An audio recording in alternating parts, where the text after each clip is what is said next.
ओम शांति। आइए सुनते हैं प्यारे बाप दादा की 20 मई 2023 की साकार मुरली के मधुर महावाक्य। मीठे बच्चे, ये ज्ञान बड़े मज़े का है। तुम हर एक अपने लिए कमाई करते हो, तुम्हें और किसी का भी ख्याल नहीं करना है। अपनी इस देह को भी भूल कमाई में लग जाना है। प्रश्न: अविनाशी कमाई करने की विधि क्या है?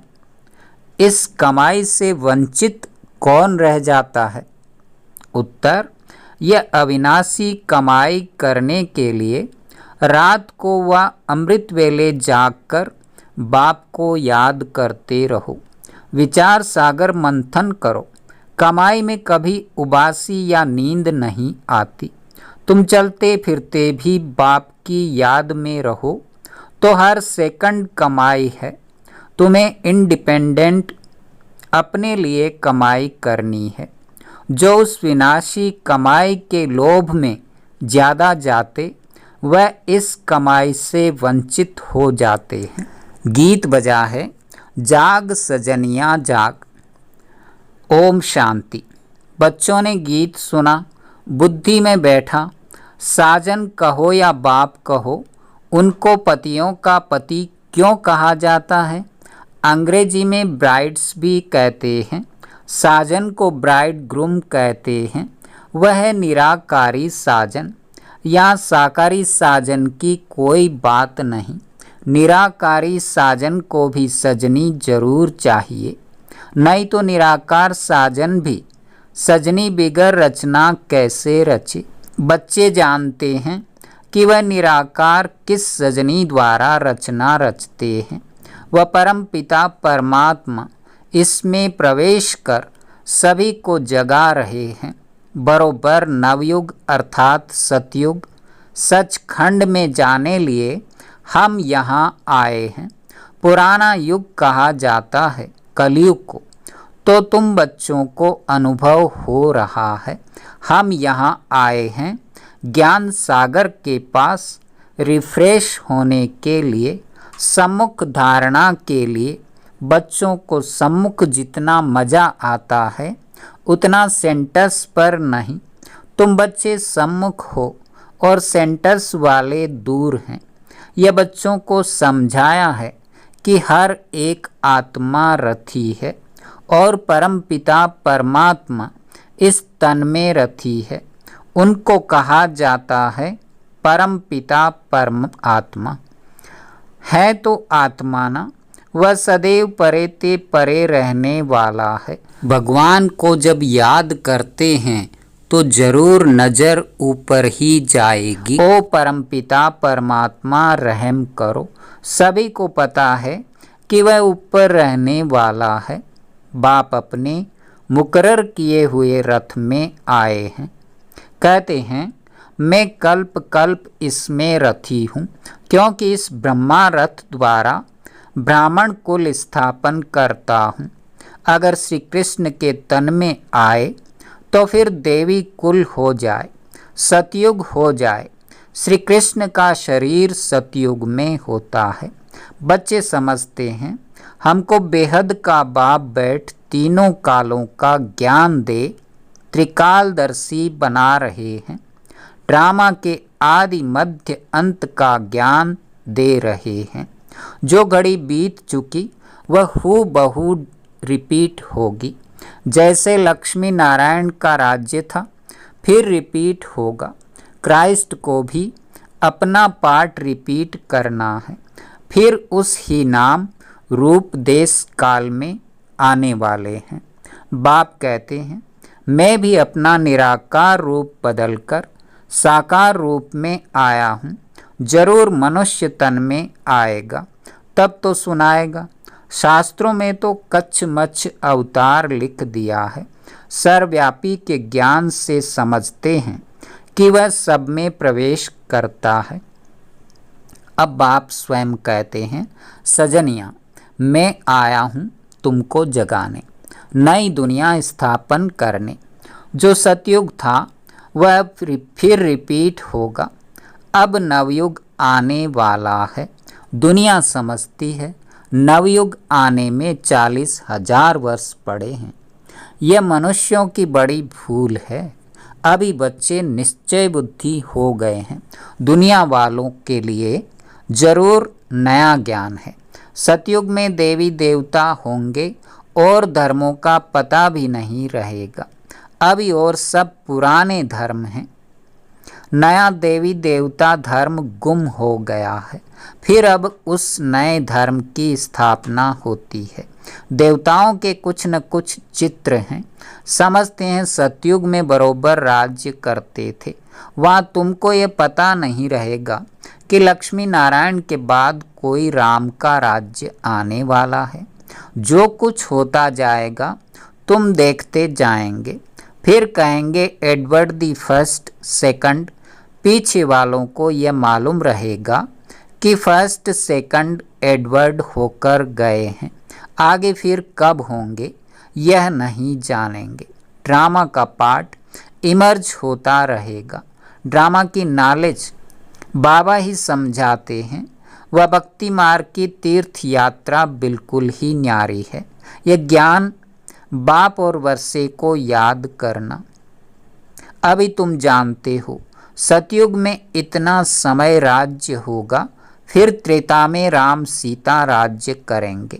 बच्चों को सीन सीनरियाँ देखने में आती हैं। तुमने 84 जन्म पूरे किए। यह बुद्धि में है। यह है नई नॉलेज।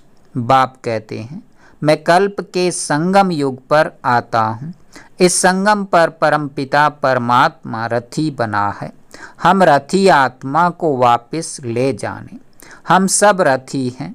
अपने को आत्मा समझना है। तुम बच्चे घड़ी घड़ी भूल जाते हो। हम आत्माओं ने 84 जन्म का पाठ बजाया। अब बाबा आया है। हमको सारा राज समझाते हैं। पतित से आप समान पावन बनाते हैं।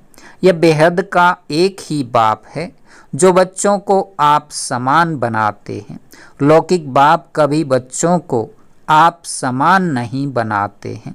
एक ही बाप के बच्चे कोई कारपेंटर होंगे तो कोई सर्जन, कोई इंजीनियर होंगे। यहाँ ऐसा नहीं है। यहाँ तुम सभी मनुष्य से देवता बनते हो। तुम बैरिस्टर, सर्जन आदि नहीं बनते हो। तुम जानते हो परम पिता परमात्मा हमको पढ़ाते हैं जिससे हम पढ़कर 100 देवता बनते हैं। ऐसा स्कूल कहाँ भी नहीं देखा होगा जो सब कहें हम 100 देवता पद पाने लिए पढ़ रहे हैं। दिन प्रतिदिन वृद्धि होती रहती है। फिर मकान भी वृद्धि को पाते जाएंगे। बच्चों का प्रभाव निकलेगा तो बहुत बुलाएंगे। यहाँ आकर हमको मनुष्य से देवता बनाने का राजयोग सिखाओ। बहुत वृद्धि होती जाएगी। बाप फिर भी बच्चों को कहते हैं रात को अथवा अमृत वेले जागो। इसमें बहुत कमाई है। मनुष्य जो बहुत कमाई करने के शौकीन होते हैं उनको रात को भी ग्राहक मिल जाते हैं तो जागते हैं। मनुष्य को संपत्ति 24 घंटे मिल जाए तो अपनी नींद भी फिटा देते हैं। कमाई में फिर नींद नहीं आती। कमाई नहीं होती तो फिर उबासी नींद आ जाती है। कमाई में बहुत खुशी होती है। पैसे बढ़ाने का ही मनुष्य प्रयत्न करते हैं कि हम सुखी रहें। बाकी पेट तो एक पाव रोटी ही मांगता है। तुम बच्चों को इस दुनिया में ममत्व नहीं रखना है। ज़्यादा लोभ में नहीं जाना है। उसमें भी बुद्धि योग भागता है। फिर अविनाशी कमाई से वंचित हो जाते हैं। नहीं तो इस कमाई का बहुत ख्याल रखना है। तुम्हारी कमाई सेकंड बाय सेकंड है। फिर अगर चलते फिरते बाप को याद करो तो बहुत भारी कमाई है। और कमाइयाँ ऐसे चलते फिरते होती है क्या? यह तो वंडरफुल कमाई है। इंडिपेंडेंट अपने लिए कमाई करते हो। लौकिक बाप को बच्चों का ख्याल रहता है। बच्चे सुखी रहें, खाते रहें। इसमें बाल बच्चों का ख्याल नहीं रहता। अपने लिए 21 जन्मों की कमाई करें। कैसा मज़े का ज्ञान है। हर एक बच्चे को अपने लिए कमाई करनी है। बाल बच्चे मित्र संबंधियों को भी याद नहीं करना है, अपनी देह को भी याद नहीं करना है। बाबा को भले इस देह में आना पड़ता है, परंतु है तो देही अभिमानी। इस समय देह में आते हैं, आकर तुम आत्माओं को नॉलेज देते हैं अथवा सहज कमाई का रास्ता बताते हैं। अगर तुम प्रैक्टिकल करते रहो तो बहुत कमाई कर सकते हो। बाबा भी प्रैक्टिस करते हैं। बाप को याद करें तो आदत पड़ जाती है।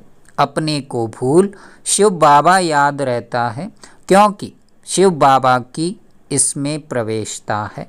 यह बाबा समझता है मैं ब्रह्मांड का मालिक हूँ। लौकिक बाप के बच्चे को रहता है ना कि हम बाप की मिल्कियत के हकदार हैं, तो इस ब्रह्मा बाबा को भी रहता है कि हम ब्रह्मांड के मालिक हैं। बाबा की प्रवेशता है ना, तो वह नशा रहता है हम ब्रह्मांड के मालिक हैं, प्रॉपर्टी का भी मालिक हूँ।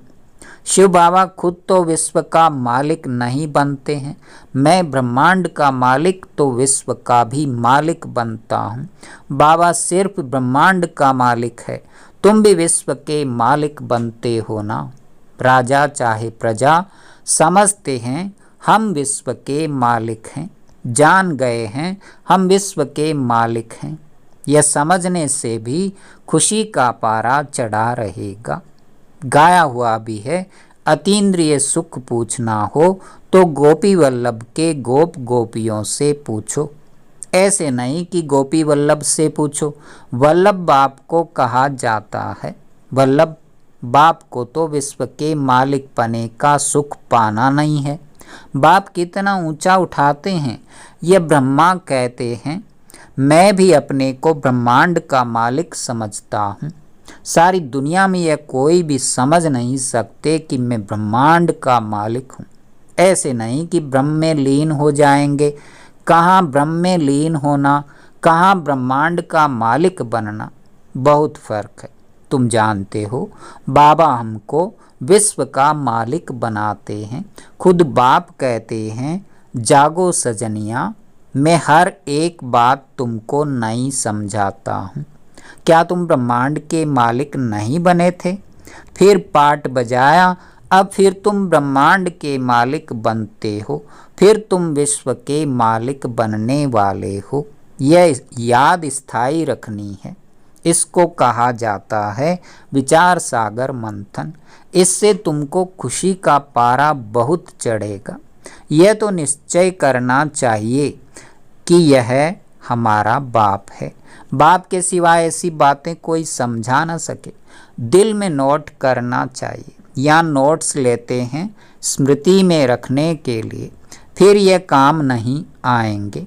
बैरिस्टर के पास बहुत किताब रहते हैं, शरीर छूटा खलास, पता नहीं दूसरे जन्म में क्या बनेंगे। तुम बच्चों की तो एक ही पढ़ाई है। तुम जानते हो स्वयं ब्रह्मांड का मालिक बाप हमको ब्रह्मांड और विश्व का मालिक बनाते हैं, फिर भी खुशी का पारा क्यों नहीं चढ़ता? बाबा ने समझाया है यह गीत घर में अपने को रिफ्रेश करने लिए रखने चाहिए। कोई कोई समझते हैं ज्ञान में आने से हमको घाटा पड़ा है। घाटा फायदा तो पुरानी दुनिया में है ही। आज कोई वजीर है, किसी ने शूट किया तो खलास, सबको घाटा पड़ता रहता है। किनकी दबी रही धूल में सबको घाटा है। सिर्फ तुम बच्चों को सदा काल के लिए फायदा है, भविष्य में 121 जन्म के लिए। बाकी सारी दुनिया है घाटे में। ये सब है रुण्य के पानी मिसल, मृग तृष्णा समान। किसको भी मालूम नहीं ये सब मिट्टी में मिल जाना है। सब कब्र दाखिल भस्मीभूत हुए पड़े हैं। तुम यह सब कुछ जानते हो। तुम्हारे में भी जो बहुत होशियार है उनको मालूम है यह दुनिया जैसे भंभोर है, सब कब्र दाखिल हो जाएंगे। यादव कौरव सब कब्र दाखिल हुए थे, बाकी पांडवों की विजय हुई थी। विश्व पर अर्थात नई दुनिया पर विजय पाई, क्योंकि तुम पांडव ईश्वर को जानते हो, उससे प्रीत रखते हो। जितना जो प्रीत रखते हैं, जितना जो याद करते हैं, उतनी वह कमाई करते हैं। ऐसा कभी सुना? भारत का प्राचीन योग बहुत नामी ग्रामी है, ये बाबा भी नहीं जानते थे। अब सब बातें बुद्धि में आ गई हैं। बाबा कहते हैं, सृष्टि के आदि मध्य अंत का ज्ञान जो तुमको सुनाता हूँ, वह सतयुग में नहीं रहेगा। वहाँ तो तुम्हारी प्रारब्ध के सुख का पाठ जो कल्प पहले चला था, वही चलेगा। यह ज्ञान बाप एक ही बार आकर देते हैं और अंत तक देते रहेंगे। तुम भल कहाँ भी हो, शरीर छूटे तो शिव बाबा की याद हो। त्रिकालदर्शी पने का ज्ञान हो, ज्ञान अमृत मुख में हो। स्वदर्शन चक्र याद हो, तब प्राण तन से निकले। कहाँ वह भक्ति मार्ग की कहावत, कहाँ यह ज्ञान की बातें। मनुष्य जब मरने पर होते हैं तो हाथ में माला देते हैं, कहते हैं राम राम कहो तो सद्गति हो जाएगी। परंतु राम कौन है, कहाँ है, कोई जानते नहीं। कोई राम को, कोई हनुमान को याद करते हैं।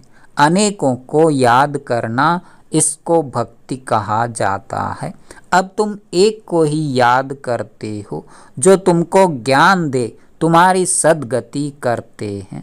अच्छा, मीठे मीठे सिकिलधे बच्चों प्रति माता पिता बाप दादा का याद प्यार और गुड मॉर्निंग। रूहानी बाप की रूहानी बच्चों को नमस्ते। धारणा के लिए मुख्य सार। पहला, स्थायी खुशी में रहने के लिए विचार सागर मंथन करना है। नशे में रहना है कि हम ब्रह्मांड और विश्व के मालिक बनने वाले हैं। दूसरा, एक बाप से सच्ची प्रीत रख कमाई करनी है। हम आत्मा इस देह में रथी हैं। रथी समझ देही अभिमानी बनने का अभ्यास करना है। वरदान, नए ते नए ऊंचे ते ऊंचे संकल्प द्वारा नई दुनिया की झलक दिखाने वाले श्रेष्ठ आत्मा भव। नया दिन, नई रात तो सब कहते हैं, लेकिन आप श्रेष्ठ आत्माओं का हर सेकंड, हर संकल्प नए ते नया, ऊंचे ते ऊंचा, अच्छे ते अच्छा रहे तो चारों ओर से नई दुनिया की झलक देखने का आवाज़ फैलेगा और नई दुनिया के आने की तैयारी में जुट जाएंगे। जैसे स्थापना के आदि में स्वप्न और साक्षात्कार की लीला विशेष रही, ऐसे अंत में भी यही लीला प्रत्यक्षता करने के निमित्त बनेंगी। स्लोगन, माया जीत बनना है तो एक बाप को ही अपना कंपेनियन बनाओ और उसी की कंपनी में रहो। ओम शांति, ओम शांति।